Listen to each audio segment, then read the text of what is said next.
Santiago de Diego. I work for Tecnalia Research and Innovation. It's a research center in the north of Spain. I'm a cybersecurity researcher.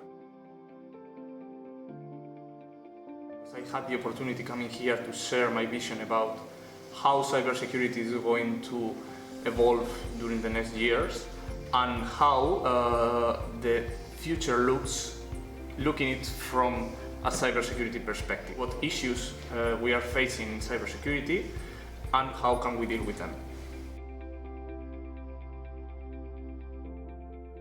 One of the strong points of the project, I think it has been able to gather experts from different areas, so we get a perspective. We can share our ideas in fields that, for example, I'm not aware of.